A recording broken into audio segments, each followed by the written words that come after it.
What's up, grinders? Welcome to Grind Like Yogs, and welcome to episode 2 of the Grindcast. Today we'll be talking about a couple subjects. For example, the draft lottery results, Brian Burke leaving Calgary, a little bit of a playoff update, and a little update on the Hart Trophy, and a little bit more. Alright, so we'll be starting off. Well, before I start off, I'm just gonna say that I'm using a new mic now. I'm using a condenser mic. It should be, I don't know what it's called. I'll get the name maybe later, but it's a way better mic than what I had before. So you guys should be able to hear me better. And let's just go right in.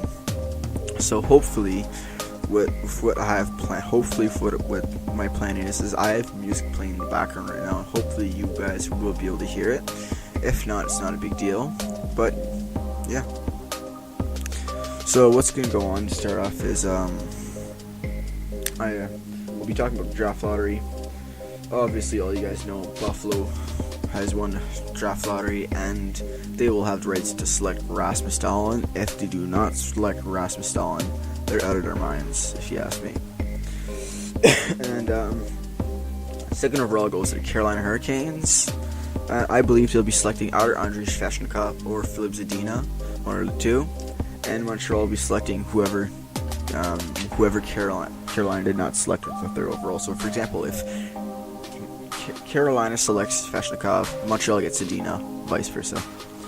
And fourth overall pick, the Ottawa Senators. They were projected for the second best odds in the draft, but they got screwed over, and they'll be selecting fourth overall, which is still better than fifth overall if you ask me, but like Ottawa should have, they deserved the lottery if you ask me.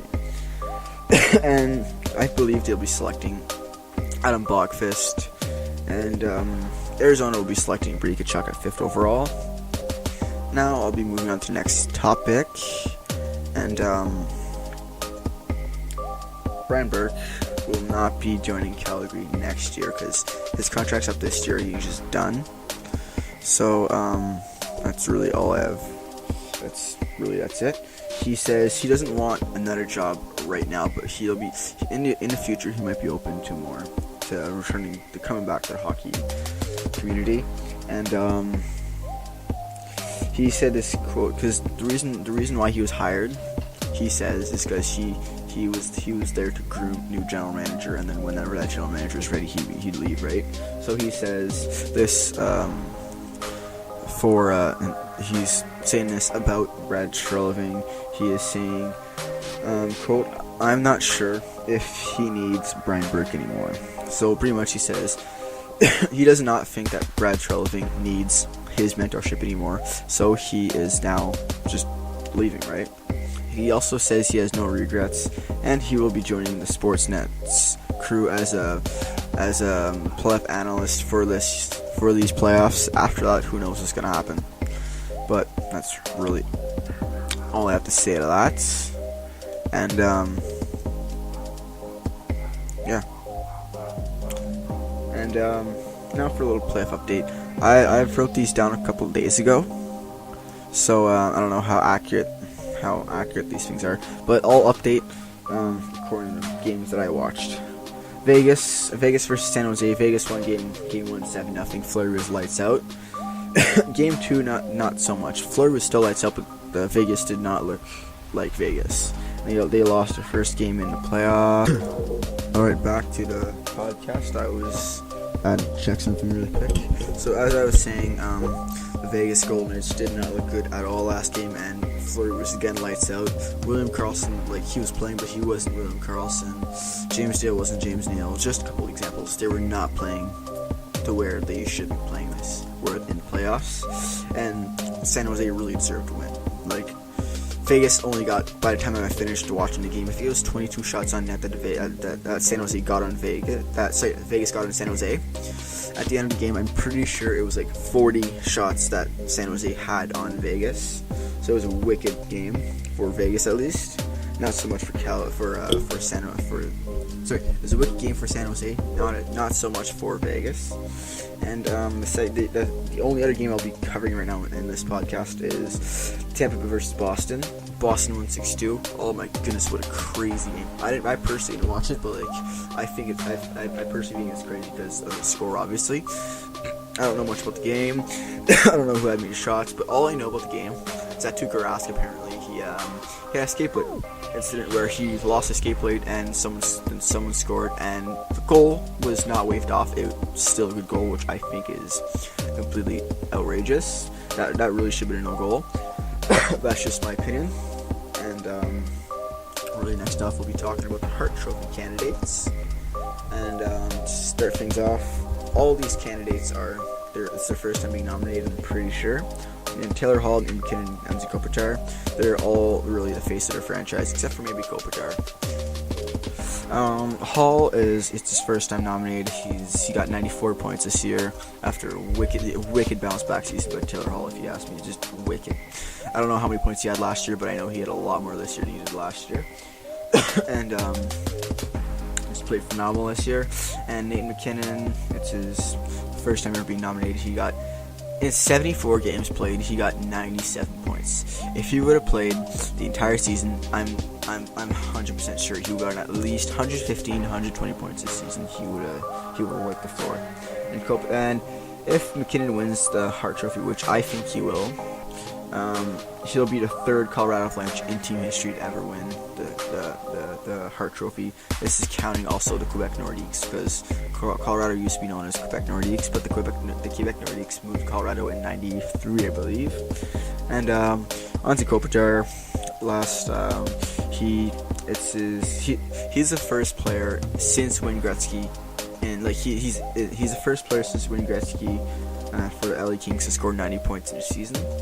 It's his first time nominated. He's his first time finalist, and if he wins the trophy, he'll be the second player in Kings history to win the trophy. The other guy, you might know him. His name is Wayne Gretzky. You might know him, right? You might know him. And pardon me. And to continue, if he wins, is marvelous. Next topic I'll be talking about. I don't have anything written down anymore, so I'll just close my binder really quick. My notepad is if you guys ever heard of Project 91, ever heard of Marc Savard? Marc Savard was an amazing player in the NHL till he started dealing with concussion issues. Notably, the Matt Cook, pretty sure it was an elbow to the head. Oh, I hate Matt Cook. I could talk about Matt Cook forever. He ended Marc Savard's career.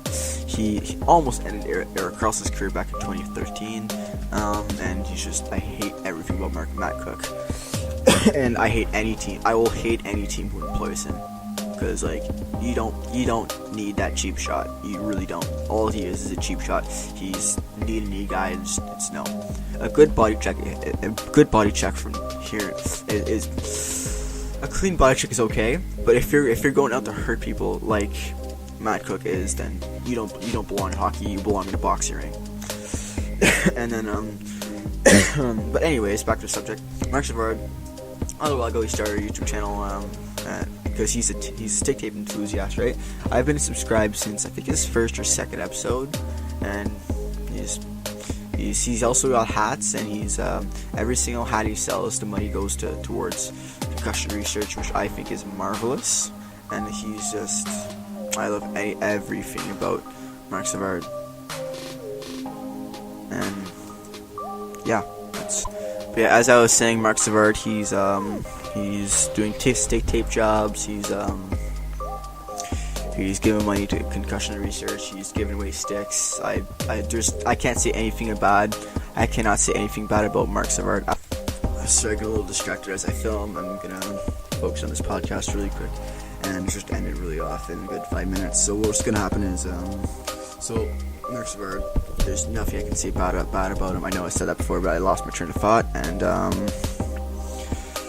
that's really all I have to say to that. He's posting weekly videos, and I really recommend you guys check it out. And really just end off a little quick another channel update and podcast update or whatever. As I mentioned last podcast, I will be posting a podcast I don't know if I mentioned this, but I'll be posting a podcast every Sunday at around, I'm gonna say 6 or 7 p.m. Eastern. I'll be filming them around Saturday 8 or 9ish. Yeah, I'll be filming around Saturday every Saturday 8 or 9 p.m. And what I might do actually is I might ask people in Discord if they have one question that they want me addressed, and hopefully I'll be able to answer that question. And soon I should be able to get a co-host for the podcast. And but yeah, he wasn't able to join for the first 2 podcasts. Hopefully be able to start joining in eventually. And that's all I really have for this podcast. That's pretty much it. But yeah, I guess this podcast wasn't as long as the last podcast. My maximum podcasts are 15 minutes because of the software I'm using. Eventually I'll hopefully be able to get a better system and be able to record 30, 40, 50 minute podcasts just like Post to Post. But really that's all I have for now. So I'm gonna end it off here and just roll the outro song.